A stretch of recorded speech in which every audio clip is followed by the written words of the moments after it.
اور آپ کے لیے نیازی لفظ کوئی عجیب و غریب لفظ ہوگا. ہم نیازی خاندان اور نیازی قبیلے اور نیازی ٹرائب کی قربانیوں کی اچھی طرح جانتے ہیں.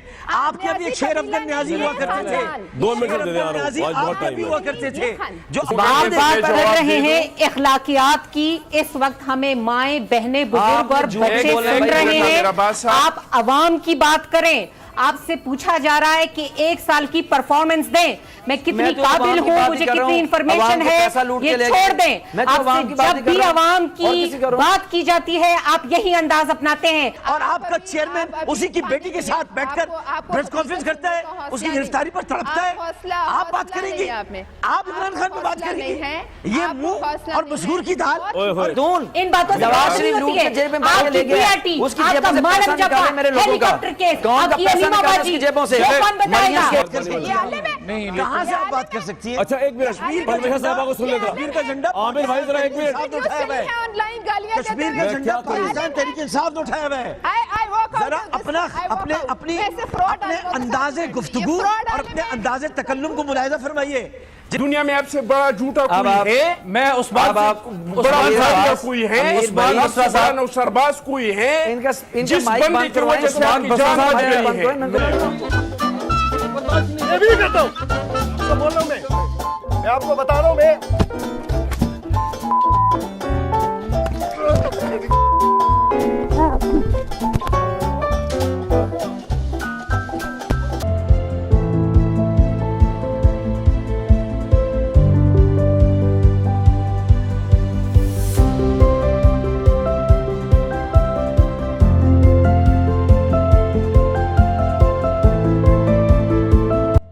ناظرین, سوشل میڈیا اب ایک اور قوم لایا ہے جو فی الوقت برساتی مینڈکوں سے بھی زیادہ فراواں ہیں.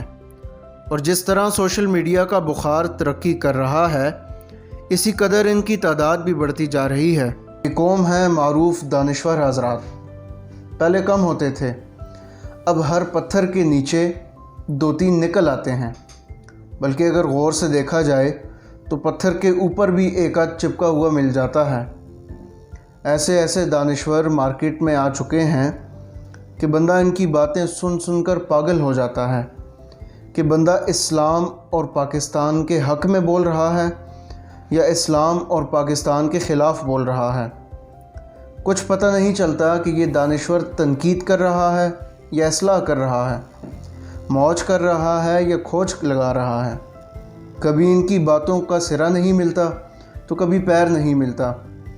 یعنی مقصد بولنا اور صرف بولنا ہے, بس یہ نہیں پتہ چلتا کہ بولنا کیا ہے. دانشوروں کی اقسام کے بارے میں طلحہ سیف صاحب نے زبردست تحقیق کی ہے. وہ کہتے ہیں دانشوروں کی یوں تو اتنی اقسام ہیں جتنی خود دانش بھی نہیں, البتہ ان میں 3 اقسام ہیں, مگر ہماری تحقیق کے مطابق ان کی 5 اقسام ہیں. ایک لبرل دانشور, دوسرے سیاسی دانشور, تیسرے اسلامی دانشور, چوتھے ریٹائرڈ دانشور اور 5ویں مکسر دانشور. ناظرین, آج کی ویڈیو میں ہم دانشوروں کی تمام اقسام پر بات کریں گے جو یقیناً آپ کے لیے بڑی حیرت انگیز ہوگی. اگر آپ نے ابھی تک ہمارے چینل کو یوٹیوب پر سبسکرائب اور فیس بک پر لائک نہیں کیا ہوا تو سبسکرائب اور لائک کریں اور ساتھ میں بیل آئیکن کو بھی دبا دیں تاکہ ہماری آنے والی ویڈیوز سب سے پہلے دیکھ سکیں. ناظرین, دانشوروں کی پہلی قسم ہے لبرل دانشور. یہ وہ شخص ہے جسے مذہب سے شدید بغض ہوگا بشرطے کہ وہ مذہب اسلام ہو. باقی مذاہب کی یا تو تعریف کرتا پایا جائے گا یا کم از کم ان کے بارے میں خاموشی اختیار کر رکھتا ہوگا. البتہ جہاں اسلام کی بات آئے گی آپ اسے زہر اگلتا اور اس کے اندر سے گٹر ابلتا دیکھیں گے. اسے مذہبی لوگوں سے شدید الرجی ہوگی بشرطے کہ وہ مذہبی لوگ مسلمان ہوں. دنیا کی ہر خرابی اسے مسلمانوں میں نظر آئے گی, اور جو ہی آپ اس خرابی میں مبتلا کسی کافر کی مثال رکھ دیں, یہ لبرل فوراً ترقی کر کے فاشسٹ بھی بن جائے گا اور گالم گلوچ پر بھی اتر آئے گا. مشہور فرانسیسی فلسفی پامپوٹس نے کہا ہے کہ انسان ہونا بہت آسان کام تھا، البتہ اس فکر نے اسے مشکل تر بنا دیا ہے کہ انسان خود کو عمل سے بندر کی اولاد ثابت کرے۔ یہ والے دانشور گفتگو میں دیر تک مشکل اور لا یعنی جملوں کی بھرمار کرتے ہوئے ہمیشہ اپنی بحث کا رخ مولویوں کی طرف موڑ دیتے ہیں۔ کہتے ہیں کہ مولوی ٹانگیں نہ کھینچ رہے ہوتے تو انسان مریخ پر ملک ریاض کی بحریہ ٹاؤن جتنی سوسائٹی کا مالک بن چکا ہوتا۔ مصیبت ساری یہ ہے کہ مولوی نہ کسی راکٹ کو پوری قوت سے اڑنے دیتے ہیں اور نہ انہیں زیادہ بلندی پر جانے دیتے ہیں۔ مولوی نہ ہوتے تو ایاز امیر ہوا میں اڑ چکا ہوتا، وجاہت مسعود چاند پر رنگ گورا کرنے کی کریمیں بیچ رہا ہوتا، اور ڈاکٹر پرویز ہود بھائی مریخ پر قائد اعظم یونیورسٹی بنا کر وہاں بھی طلبہ و طلبات کو بدکاری کرنے کے لیے نئے سائنٹیفک طریقے سکھا رہے ہوتے۔ یہ مولوی ہی ہیں جس کی وجہ سے یہ تینوں اور ان کے کئی شاگرد ابھی تک زمین پر خجل خوار ہو رہے ہیں۔ دنیا میں کہیں قتل و غارت کا کوئی واقعہ ہو جائے، یہ لبرل آپ کو بجھی ہوئی موم بتی والا منہ بنا کر موم بتیاں جلاتے اور ہر ممکنہ طریقے سے مقتولین کا درد بانٹتے نظر آئیں گے، بشرطے کہ مقتولین مسلمان نہ ہو۔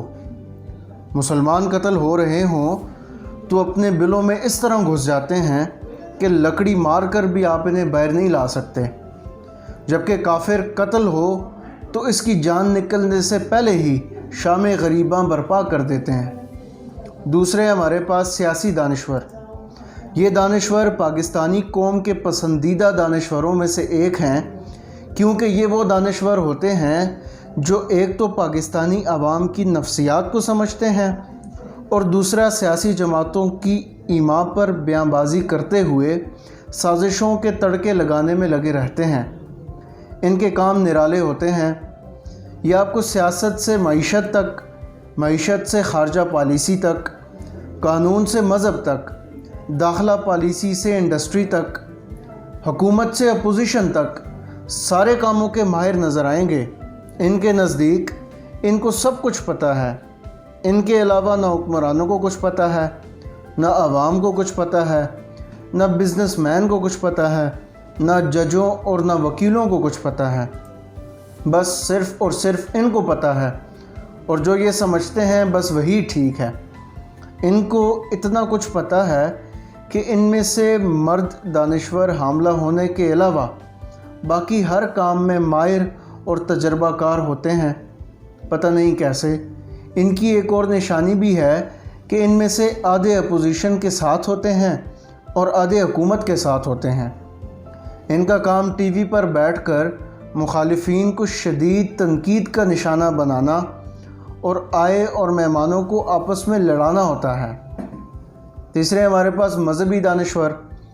یہ وہ لوگ ہیں جنہیں ہر تھوڑے عرصے بعد یہ خیال آ جاتا ہے کہ دین کی جو تعبیر صحابہ کرام رضوان اللہ تعالیٰ علیہم اجمعین کے زمانہ سے اسلاف امت میں آج تک چلی آئی ہے، وہ یا تو درست نہیں یا پھر اس زمانے میں قابل عمل نہیں رہی، لہٰذا وہ ایک نئی تعبیر لانے پر اپنی دانش کو آزماتے ہیں۔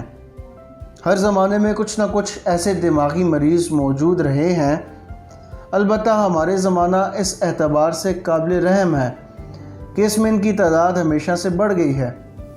ایک بڑی علامت اس دانشوری کی استہزاء اور تمسخر کا اندازہ ہے جو ہمیشہ مولوی، مدرسہ اور دین کے شاعر کی تعین نظر آئے گا۔ ہمیشہ اس انداز میں بات کرنے کے بعد یہ لوگ آپ کو یہ کہتے نظر آئیں گے کہ ابھی ہم پر فتویٰ لگنے والا ہے۔ یہ فتویٰ لگنے کی بات مظلومیت کے سٹنٹ کے طور پر استعمال کی جاتی ہے۔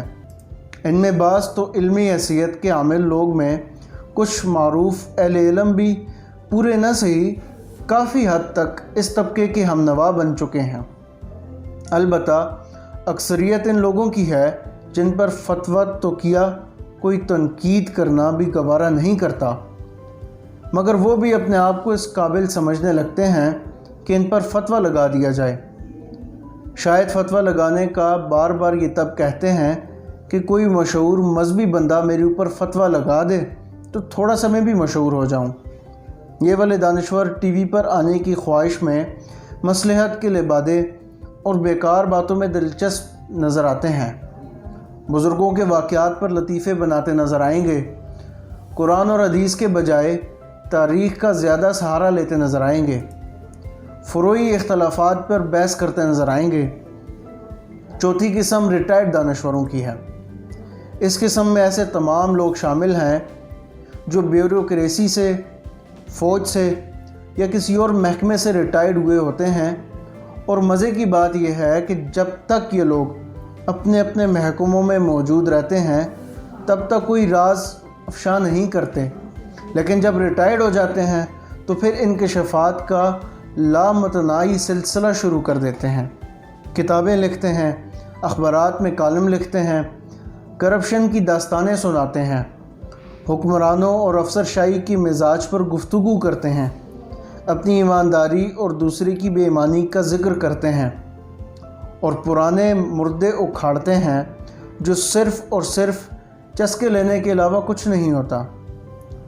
پانچویں مکسچر دانشور۔ اس قسم کے دانشوروں کی شناخت پریڈ جاری ہے۔